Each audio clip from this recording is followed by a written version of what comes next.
اللہ رب العالمین نے ہر امت کے لیے ایک قربانی کا طریقہ متعین کر رکھا، اور یہ آج سے نہیں ہے، یہ تخلیق آدم کے بعد سے یہ سلسلہ جاری ہے کہ قرب خداوندی کے لیے لوگ اپنی قیمتی سے قیمتی چیزیں، اپنی پیاری سے پیاری چیزیں اللہ رب العالمین کو پیش کرتے آئے ہیں اور قیامت تک آتے رہیں۔ اب دیکھیں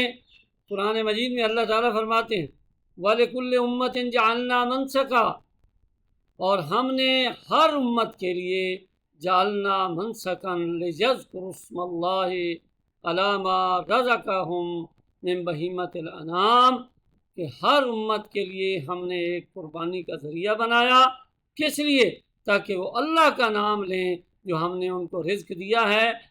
من بہیمت الانعام، ان چوپائے اور مویشیوں کی صورت میں جو اللہ نے ان کو رزق دیا ہے وہ اللہ کے راستے میں، تاکہ ان کو قربان کر کے ان کے اوپر اللہ کا نام لیں۔ فَإِلَٰهُكُمْ إِلَٰهٌ وَاحِدٌ، تو یہ الہ ہے تمہارا، وہی ایک اکیلا الہ اللہ ہے، اس کی تابعداری کے لیے یہ سارا کام کرنا۔ فَلَهُ أَسْلِمُوا، اسی کے لیے سر تسلیم خم کر لو، اسی کے سامنے سر تسلیم خم کر لو۔ وَبَشِّرِ الْمُخْبِتِينَ، اور سر تسلیم خم کرنے والے، اللہ کے سامنے اپنا سر جھکانے والوں کو خوشخبری دے دو۔ وہ تو بڑے عظیم لوگ ہیں، اللہ کے قریبی لوگ ہیں جو یہ قربانی پیش کرتے ہیں جانوروں کی اللہ کے حضور۔ اب دوسری آیت کی طرف آتے ہیں کہ یہ حضرت آدم علیہ السلام سے یہ طریقہ کار جاری ہے کہ وَاتْلُ عَلَيْهِمْ نَبَأَ ابْنَيْ آدم، اے نبی محترم صلی اللہ علیہ وسلم ان کے اوپر تلاوت کیجئے نبأ ابنی آدم، حضرت آدم علیہ السلام کے دونوں بیٹوں کی خبر، بالحق، حق کے ساتھ، یعنی حقیقی واقعہ جو حضرت آدم علیہ السلام کے بیٹوں کے ساتھ پیش آیا وہ نبی محترم صلی اللہ علیہ وسلم ان کو بیان کر دیجئے۔ اذ قربا قربانا، جب ان دونوں نے قربانی پیش کی،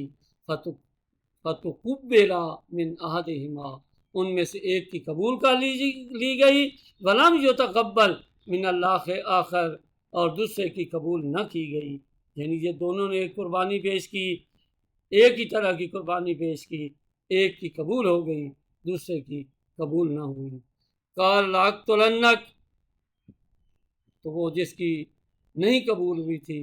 اس نے دوسرے کو کہا کہ میں تو تجھے قتل کر دوں، تیری کیوں قبول ہوئی اور میری کیوں نہیں ہوئی؟ تو جس کی قبول ہو گئی تھی اس نے ایک بات کی جس کو اللہ تعالیٰ نے قرآن مجید بنا کر نازل کر دیا، اس نے کہا انما یتقبل اللہ من المتقین، یہ قربانیاں اللہ رب العالمین متقین لوگوں سے قبول کیا کرتا ہے۔ تو یہ قرآن مجید میں آیا ہے کہ اللہ تعالیٰ کو تمہارے گوشت اور خون نہیں چاہیے، تمہاری نیتوں ہیں۔ اللہ تعالیٰ کو چاہیے کہ تم کس نیت سے اللہ رب العالمین کے سامنے اپنی قربانی پیش کرتے ہو، اپنے قیمتی پیسے لگا کر جانور خرید کر کے اللہ کے سامنے تم پیش کرتے ہو، یا جن کو بڑی محنت کے ساتھ آپ لوگوں نے پال رکھا ہے جانوروں کو، کس محبت کے ساتھ اللہ کے سامنے پیش کرتے ہو۔ بچوں کو صرف اور صرف کھانا کھلانے کے لیے، گوشت کھلانے کے لیے، یا اللہ کو راضی کرنے کے لیے تم کرتے ہو۔ یہ انسان کی نیت کے اوپر سارا کچھ ہے۔ اللہ تعالیٰ عمل کی توفیق عطا فرمائے۔